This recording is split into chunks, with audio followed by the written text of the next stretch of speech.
Right. I think I cannot combine my two laptops because the laptop I'm working on has an issue with the camera, and I started to use um,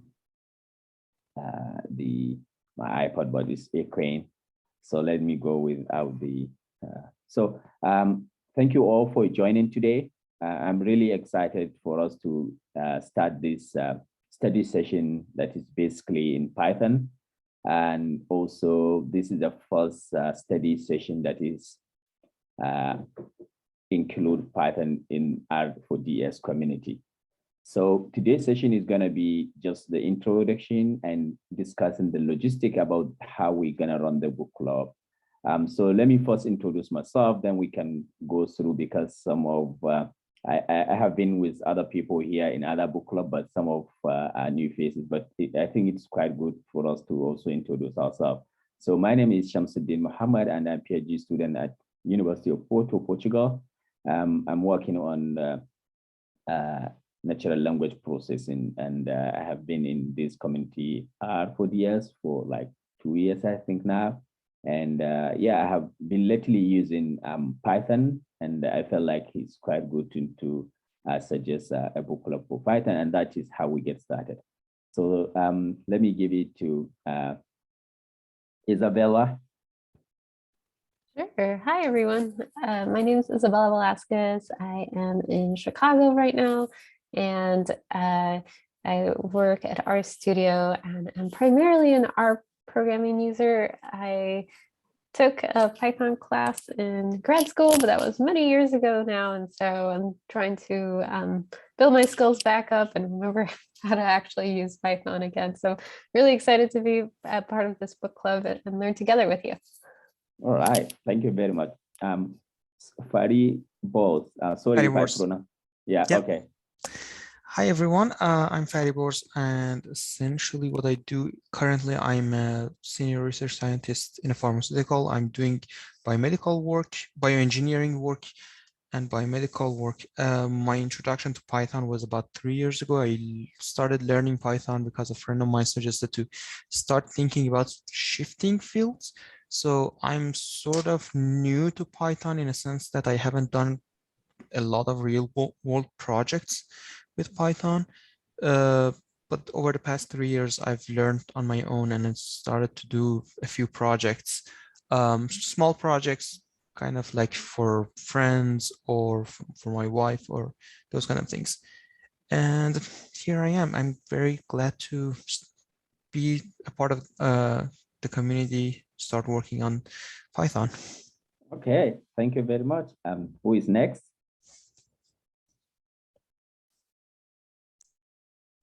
I can go next if you'd like. Okay, yeah. Right. Oh, Ryan. Oh, yeah, Ryan, we have been in many clubs together. We are. It's great to see you. It's great to see this group, especially with this topic of Python. Everyone, my name's Ryan. I've been in the RStudio community for about 1.5 years now, and you've probably seen some videos. If you haven't, I'm fairly out there with quite a few of our book clubs. My particular role in the industry currently is I'm a training manager and a aspiring data scientist person for the Rail community, United States Rail Network.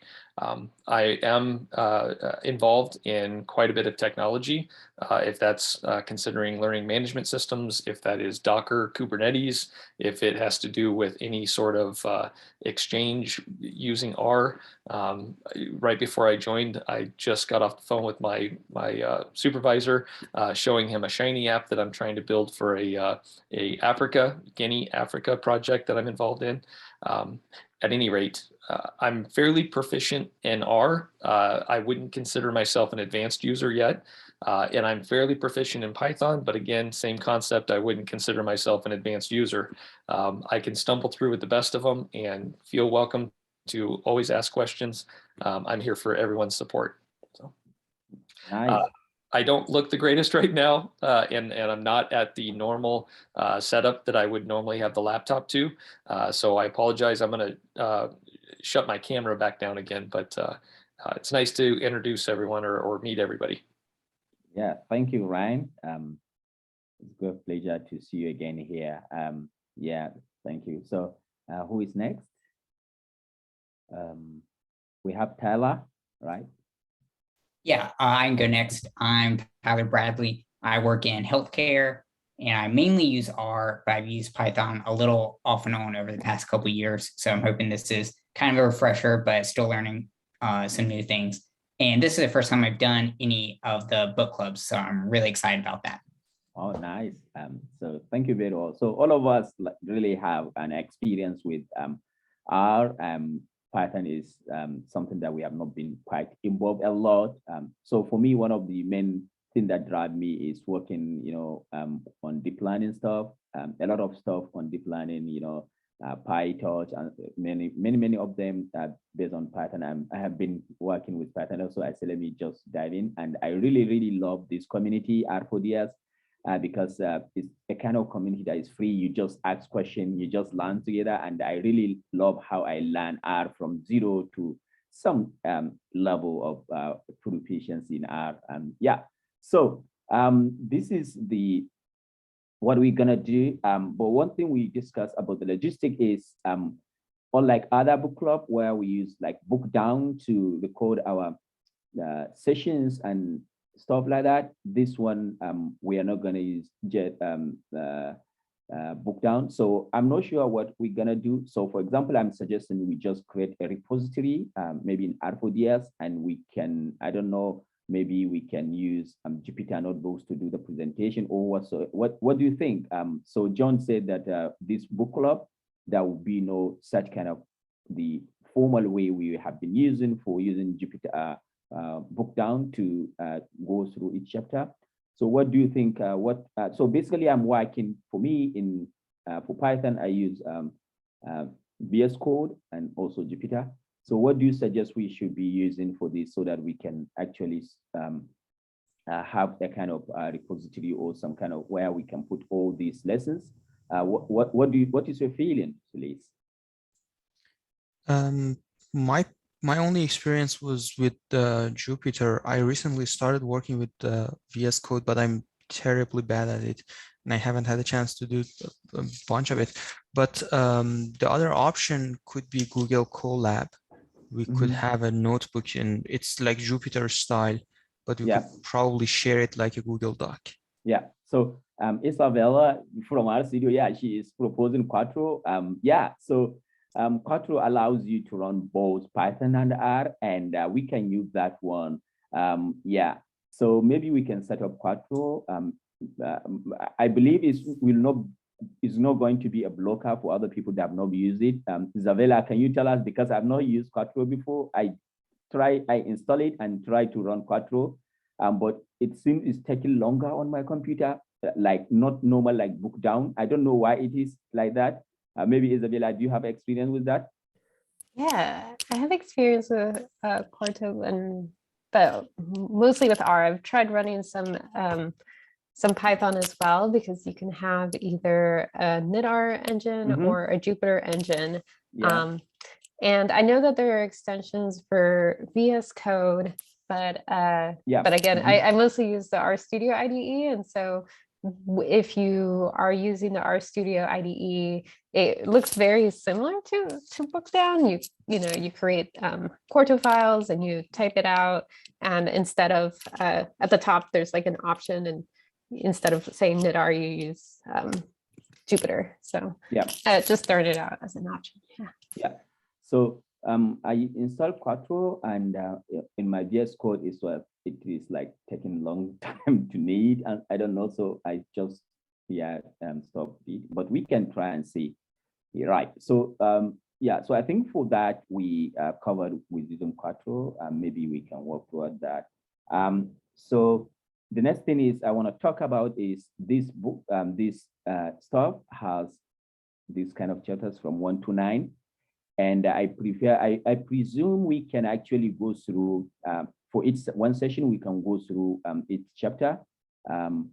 Yeah, I mean, it's quite a lot with a lot of exercises, but I think the whole sessions, this one is meant to be run on 25 hours, I think 3 days or something like that seminar, but we can work through that.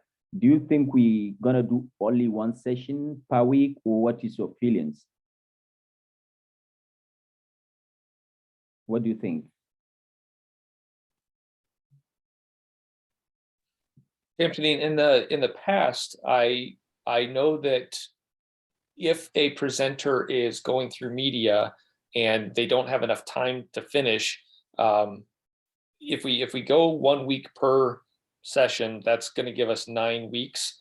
That seems to be fairly brief. Do we want to see where the first chapter puts us, and if we need to roll over to the next week, we have time to do that? Okay, cool. Yeah. Yeah, I'm okay with that. So 1 week per chapter, I'm okay with that. What do you think, other people? Do you think it's okay, or what do you think? Maybe we can try the first chapter and see where it takes us. So with respect to that, I already prepared this stuff. So here we have, you can sign up for each chapter you're interested in, so that we can, yeah, so for me, for example, let me put my name in the last one. So yeah, I will try to select anyone. So that is about the presentation. But also, let me quickly show us some stuff from the, so I prefer something like this.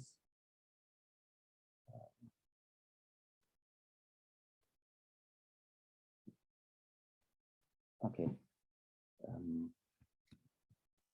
Can you see my BS code? Am I sharing BS code? I can see. Okay. Yep. Right. So this is just the intro for the book, and he called the book No Nonsense Treatment of Python. So basically, the first thing he discussed about the overview of the book is about the duration. So you can see like it is like 4 days course and approximately 25 to 35 hours. So it means we can do really each chapter per week. And one good thing with this is like it involves about 130 hands-on coding exercises. And with it, from some of the reviews, I found that it is quite a bit challenging, but also rewarding. Many people wrote a review about that thing, and I will show later, which actually showed that the book or the course is really engaging. But as you can see, like it's not actually for a beginner. For all of us here, we have been doing programming, and that is a good place to start. And also, one thing that he actually talked about is that, I mean, I really like notebooks, but the author actually says that he prefers people to run scripts rather than working with Jupyter and some stuff like that. I don't know if you guys, when anyone has an experience, why would somebody just prefer to have scripts rather than Jupyter? Because like rather than the notebook or Jupyter, if you want to just do some kind of experimentation. Do you have an experience with that? I have not. Okay. Isabella, why one will just prefer scripts rather than having the notebook? I'm not sure. I really think it depends on the kind of workflow and whether you are embedding like text versus not. Yeah. Okay. Yeah, like I'm just thinking about like our scripts and our markdown documents as well. Like usually, at least I use our markdown for more like reporting or creating presentations. Right. Yeah. So if you look at the these are the chapters. If you look at them, they are all markdown files. And I look at one of the pull requests. Someone wants to try to change all these MD files to Jupyter, and he said he was not interested for people to convert this MD to IPython. He preferred people to write themselves by hand rather than just change it to IPython to Jupyter, but you just click run. No, he just wants people to write down themselves, and which I believe this is one of the, I mean, educationally it's quite good, like hands-on, you type, it really gets into your memory, stick with that, but we'll see how we can gonna do that. Like, so you said this is not a course for beginners, and also stuff like web development and software engineering is not covered in the book. Yeah, as we expect, it's basically trying to scale us from the not beginner to some level. So we should not expect everything to be part of the course. And also he talked about not everything in Python is really covered in this 3 to 4 days sessions. So we may see a lot of other things that one feel like this is not covered, this is not covered. So yeah, we can read that on ourselves. So basically, to work with this, it just we can clone the Git repo and just working on. So these are some of the review for the book. From I think there is this guy, as you can see that he said he followed several other courses before this, which helped anyway, but it seemed to be able to be really making consent, even if it is slow. And the idea of taking the big brown tax and opening over is also really intelligent. So what he does really different from other sources is like, as you go along, you will be building your expertise based on some kind of small problems. So it's really something that is practical. You do not just read, you need to do it. So imagine now you have 3 to 4 days, workshop, and you have over 130 practical exercises. You think this is something really enriching. But also this is also another one, which is also experienced Python programmer, all-time C programmer. But he actually said that working through this book and material actually installed Python to him, which he also is Python distilled, in the sense that whatsoever you need to work knowing Python, this material distill it. So from this outline you see here is really distilled. So you can see he talk about the packages, debugging, even advanced generators, object classes. So yeah, working with the data. So this will give someone a really good intuition and practical background to start moving to Python world. So that is basically what we have. Yeah, so I think the Quattro was talking about, this is Quattro. I think when I installed the Quattro, I see this extension, but I have not tried it in VS Code here. I just work on it in the R Studio, and I have not worked to that. Yeah, so that is what I have for the intro. And I hope we will get to the end of this book, and hope it will be really rewarding and engaging. Yeah, so anyone wants to add something about the course? Ryan? Yeah, I was unmuting to ask the question. So prior to reading the content, is there any references to, I guess, runtime environments or just environments, period? I'm trying to avoid the topic of Anaconda if it does come up. Okay, right. So, yeah. So what you need for this is only Python. You don't need to install anything. But good. Only Python, because he made mention, for example, we all know even like pandas, numpy. If you want to read CSV, you can use CSV function from pandas. But he said no, he's gonna use what is basically in Python. He's not going to use any packages. So this is something that he emphasized. So the Conda or whatsoever is up to everyone. So it's good, people, if you want. So for example, for me, you see, I have many environments. So when I want to work on everything, for example, I have my data science environment, deep learning, PyTorch environment, TensorFlow environment. So I don't know, Isabel, maybe in Quattro, how does environment works? I have to look into that. I actually don't know. Okay.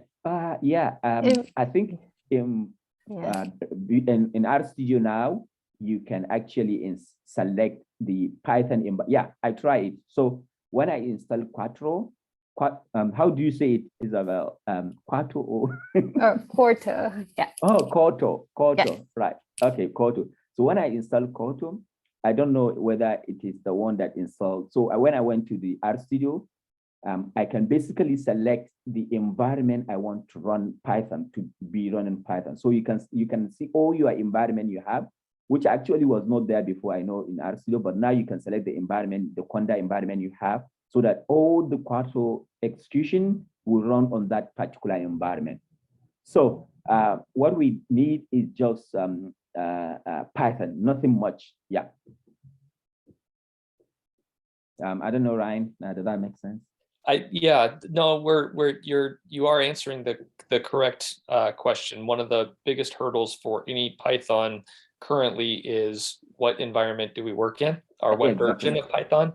But then if your base service, your computer has one version and then you're branching off to another different version of Python, that usually is a hurdle that early developers have to overcome. The second comment I was going to make was you're showing Visual Studio. I use Atom quite a bit, and I know that there's links to kernels for both Python and R in Atom. I would not recommend it for R necessarily. RStudio is a much better IDE to use. But if I don't want to nudge anybody in the wrong direction. I want to confirm that I'm stating this correctly, but in a lot of Python scripting, you can run your code from Atom because it's just linking to a kernel similar to what IPython does or Jupyter Notebooks does. The earlier comment you asked about the scripting, I think the one thing that is itching in the back of my mind in relation to that, instead of using a notebook, is again that same runtime. So if we're going to the core of Python version 3.8, I think is what I witnessed just my brief search. We're getting to the core of that version of Python and not necessarily wrapping it up into these complexities of how to manage it. Does that make sense? By having a script file, that script file is dedicated, or we're writing it to a version of Python instead of inside a Jupyter Notebook that would also incur the selection of what version of Python we're running. Does that make sense? I'm sorry. Yeah. So what is good also for me, like now VS Code is getting, the support for Jupyter is really good. So you see, like here, you just select your environment and they are really iterating toward the development of that. So for example, now I can even log into my remote machine. So for example, I have a remote machine, I can log it to the remote server. I have a server, I can log it and now run everything here. And one thing like really interesting for me now, if I'm doing Python, is like GitHub Copilot, right? So this is not something that's still in RStudio. I wish it's also available in RStudio, but it's not like you can just write comment and this GitHub Copilot will create a code for that stuff for you. For example, I can say some two numbers.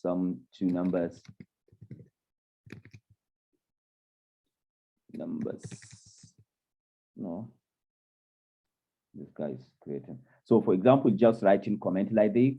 So GitHub Copilot will automatically generate code for you. So whenever I'm writing a script, for example, you see it's working trying to do that. Whenever I'm writing a script in Python, this GitHub Copilot always suggests code for me that automatically I don't need to type code for it. And this is really exciting for that. So yeah, so that's anyone want to add something? I was just curious if anybody had used a github.dev. I don't have VS Code right now, and so here I'll put a link. What GitHub.dev? What is that? It like turns the notebooks into something that you can like run on your browser. I was just exploring it for this book club maybe, but okay. Just curious if anybody had experience with it. Yeah. Okay. Right. So okay, you share it. I saw it. Okay. I thought it's very similar to VS Code in browser, because now GitHub is also Microsoft, so it's almost similar to that. Ah, okay. Okay. So is it like paid or what? So or what? No. I just took the GitHub link and instead of .com, I did .dev. Ah, Yeah. but what I'm saying, the compute, for example, if you are going to do something computational, where is it going to run? On your computer or over the cloud? I need to find out more about it. Bravo. I'm not sure. I've just seen the launch video, but I never. I think it might be similar to Colab, but they might not have GPUs. Ah, okay. I'll check it as well. Right. So Even Amazon has something similar to Colab. I forgot the name, but it's so everyone wants to bring everyone in their cloud services via this kind of services. Okay, yeah. So yeah, so maybe for now, I think we can try to see if whatsoever one is feeling okay. We can, of course, we can try to use the Cohort or whatsoever what the name is, and maybe Isabel can help us to set it up so that we can see, if we can run Python and stuff like that. Yeah. Okay, maybe Ezra, can you help us? Yeah, I can. I'll try it out.